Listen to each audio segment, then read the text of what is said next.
Hey guys, welcome back. Ed here, Models and Beer. Welcome to part 2 of our build of the AMT Groove Boss. First things first. Yeah, there we go. Okay, so yesterday, our part 1 was yesterday. I don't know when you're watching this, and probably wasn't yesterday when you're watching this. But anyways, part 1 we did the engine. We completed that. Let me give you a quick look at this, just in the event that you haven't seen part 1 to this build yet. There we go. Just a real quick peek. And now we got to move on to the chassis. And it looks like there's, let me zoom back in here so we can get a better shot of this sheet. Okay, so here's the engine, which is complete. So this is all the stuff we got to do in this video here. It looks complicated, it looks like a lot of parts, and it looks like a lot of places for errors or kit problems or whatever the issues may be with this kit can probably be found in this, which is my thinking on it. So we're going to build this up today, guys. Let's see, how it builds up and how complicated it's going to be. It looks like a bunch of lines is what I'm looking at right now, but I'm sure we'll get it together in the end. And yeah, and then we'll discuss it at the end and give our final thoughts on part 3, the chassis. So guys, be right back. Okay guys, something worth note here. I got all my pieces cut out here that we're going to be needing for the chassis and the roll bars and all that good stuff. That's in step 3. And I was starting to, kind of dry fit everything just to see how things are going to be fitting. And let me show you something here. Now, these two are your first parts that it shows, okay, and they're going to be parallel to each other as such. Then you have this piece, which it gets glued onto this frame right here, and then it gets glued in between these two parts on the top. And I know it's hard to see that right there, but yeah, it goes in, it's going to be going in something like that. And, here's where I could see having a really big problem, because you're trying to balance these two things together. You're trying to glue this thing into place and trying to keep everything square. And I can see where if you were just trying to do this, how you could get pieces, by the time this thing is finished, your frame might be, cockeyed like such, or, just because the way that you're gluing it together, because you got to have 2 or 3 wet glue points at one point, one time, and then trying to square everything up. So I discovered this, guys, and this is what I want to show you. Look right down here. This is a jig. It's not meant to be on the model. It's just strictly for building it.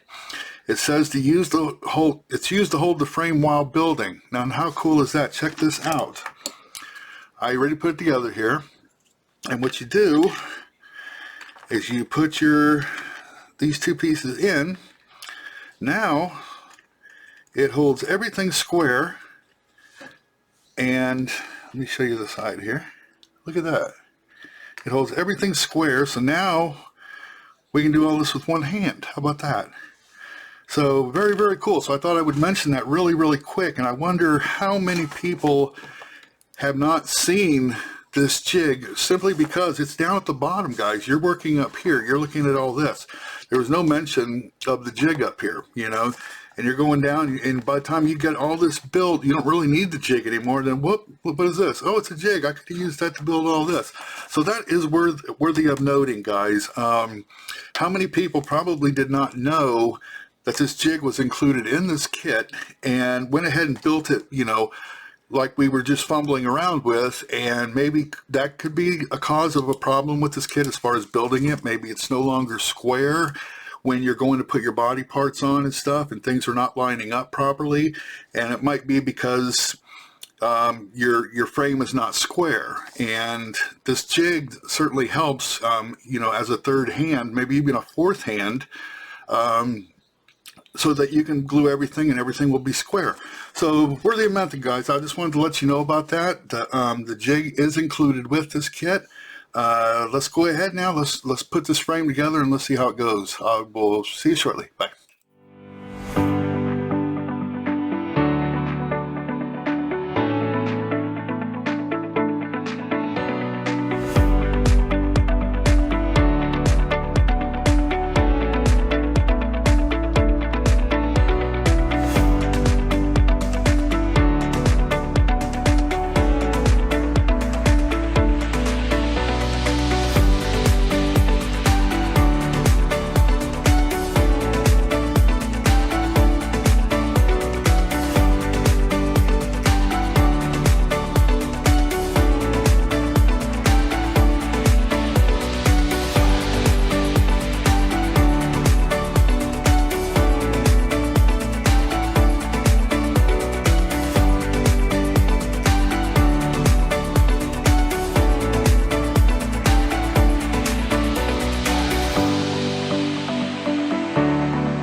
guys, just going to pause here for a few words. We are about halfway through step 3. We have the chassis all completed, the roll bar and everything like that is all put together. I don't see any significant problems with it as up to this point, but I did have some challenges building this. And it's not kit issues, it's just that a lot of the plastic, pieces are small, and you're trying to glue those in, and I left them in the video that you just, the first half of this video that you just seen, where pieces are falling off, and it gets frustrating. One piece of advice I will give if you're building this here is to get yourself a super glue. Let me get this out of the way. Accelerator. I used the Bob Smith Industries BSI accelerator Instaset. And guys, this is almost a necessity if you're building this. If you're going to sit and try to hold these pieces until they grab, especially if you have, shaky fingers or whatever else, and you're going to be having a hard time with this. With this accelerator, you put the super glue on, you put your piece on there and you spray it, and it instantly sets. It's there. That's the only way I was able to get through this. And you might see, the video prior to me talking right now, that some so the video shows some wet hands that I have, and that's because of the accelerator that I was spraying on these parts. Got a little bit on my hands or whatever. But yeah, so that's a point that I want to give right now, up to this point. So now we're going to be moving forwards. We're still on part 3, guys. We got this top half completed. Now we're going to be moving down. We're going to be adding some chrome pieces. Now we're going to start getting into some body pieces. So let's go ahead and do that. And I did go ahead and pre-paint the body pieces, simply to save time and drying, paint drying. And this is the color I chose here. Okay. And let me get this out of the way. It is Rust-Oleum's High Gloss Macaw Blue is what we're using for our body. So like I said, I got all the body pieces already sprayed. Yeah, so let's go ahead and let's keep moving forwards, guys. I just wanted to stop and make a note about, the chassis here, and making sure that you have something like this, maybe not this brand, but definitely an accelerator to help the drying process. That way you're not sitting there trying to hold pieces for, 5-10 minutes at a time. And when you're dealing with all these little tiny pieces that got to be glued on to, to build this thing, it definitely is a must. So make sure you have some of this on hand. So, okay, guys, moving on.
Okay guys, we finished up step 3 in our group boss build. I jumped ahead, not on purpose. I thought I was filming and I wasn't filming, but you really didn't miss much. The only thing we did is we added the chrome pieces here, and they went on with no problem. There you go. And the side here. And I dropped the motor in. Now, we did have a little bit of an issue with the motor, and let me see if I can get this to work for us. Let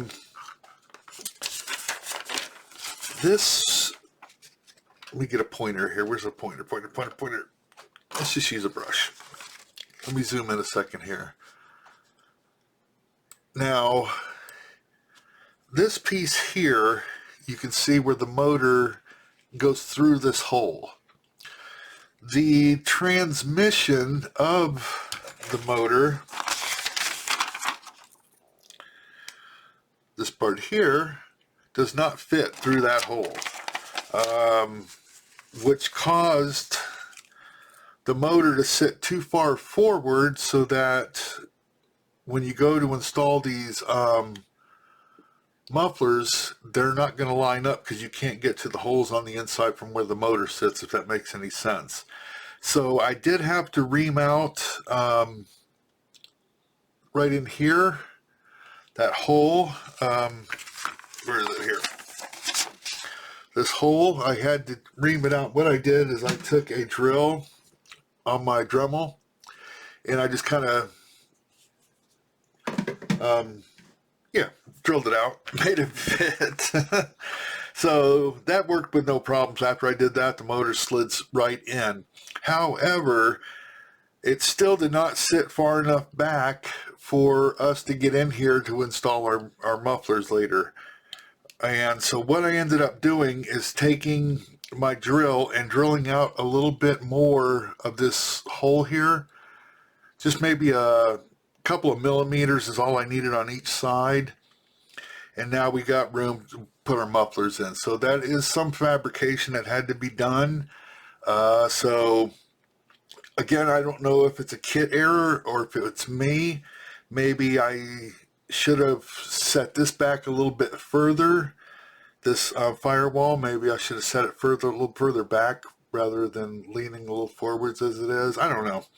It really doesn't tell you. All it shows you is this picture here, and it doesn't tell you how to install this into the frame. So, but it is what it is, guys. That's where we're at right now. Other than that, I had no issues with this. And I got the shocks put in. I used some testers. What is this here? I think it's a dark red for the shocks, and silver. I know I missed that part in the video too. I thought I had that recorded and I didn't. But anyways, like I said, you didn't miss much. There was no issues putting that together. It went together just as the instructions instructed. So there we have it, guys. There we are. We are finished up with step 3. And let me zoom back out here. This is way too close. Okay. So we have completed step 3, and that's where we are at this point here. Other than, guys, I still got to put the steering wheel in. I did not put the steering wheel in yet, and I did not put the decals for the dash. So we still got to do that, but I can do that off camera. You don't need to see that. And our next step is our rear suspension. We got that coming up, so that's going to be in our next video. We're going to go ahead and complete this rear suspension and see if we run into any difficulties with that. So far, guys, not so bad of a build. Like I said, the only issues I had was the motor position in the frame, and now that we've drilled that out a little bit, we're able to get our mufflers in there, so no big deal. A little, modification, and so that's where we're at. All right, guys, I appreciate you following along on this build, and we'll see you next time around when we start on the rear suspension. That should be here in 2 or 3 days. So I'll talk to you guys then. Thank you. Bye-bye.